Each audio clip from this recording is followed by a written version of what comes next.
This is National Native News. I'm Antonia Gonzalez. A tweet by President Trump has led a Native American group to encourage Congress to rescind medals awarded to soldiers more than 100 years ago after the Wounded Knee Massacre.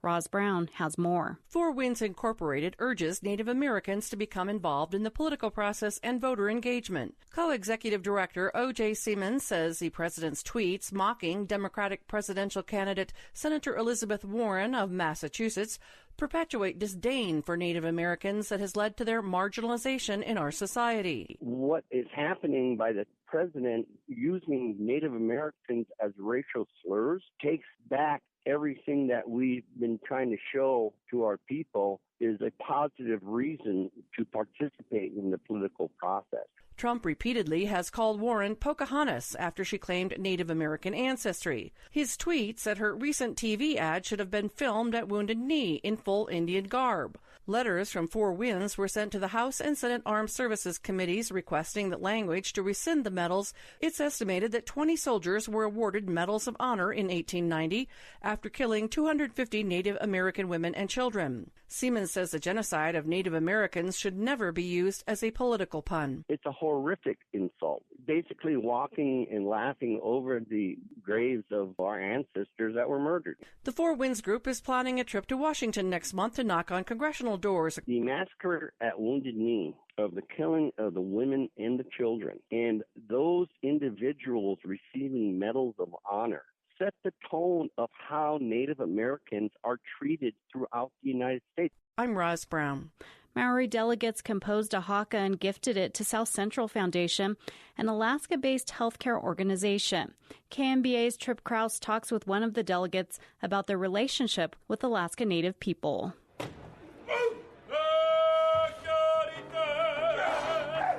You're hearing a traditional Maori dance, or haka, that's likely 19 years in the making. It was performed in collaboration with some Yupik traditional dancers and was composed by Maori delegates from New Zealand.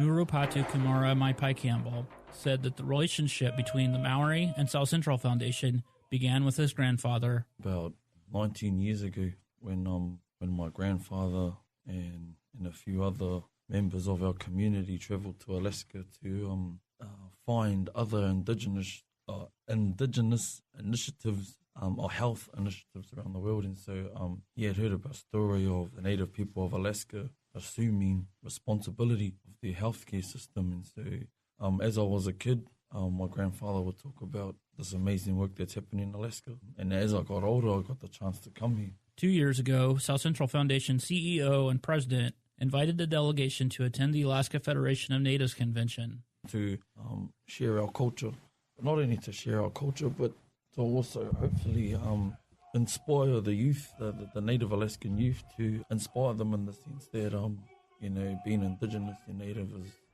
is the most unique, special thing.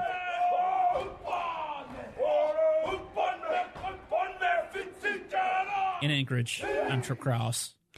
Attorneys for Kentucky Covington Catholic High School student Nick Sandman have filed a defamation lawsuit against the Washington Post, seeking $250 million in damages. The student was at the center of a viral video with Native elder Nathan Phillips during a confrontation in Washington, D.C. in January.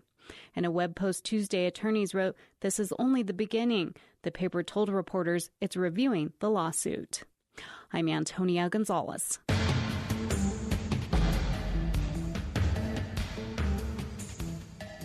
National Native News is produced by Kawanak Broadcast Corporation with funding by the Corporation for Public Broadcasting. Support by Vision Maker Media, whose mission is to empower and engage Native people to share stories. Vision Maker Media is now inviting film projects intended for public television. You can find out more at visionmakermedia.org. Support by Travoy, seeking current Haskell Indian Nations University students for a summer internship in Kansas City, Missouri, in partnership with TEPA. Application deadline is April 23rd at travois.com.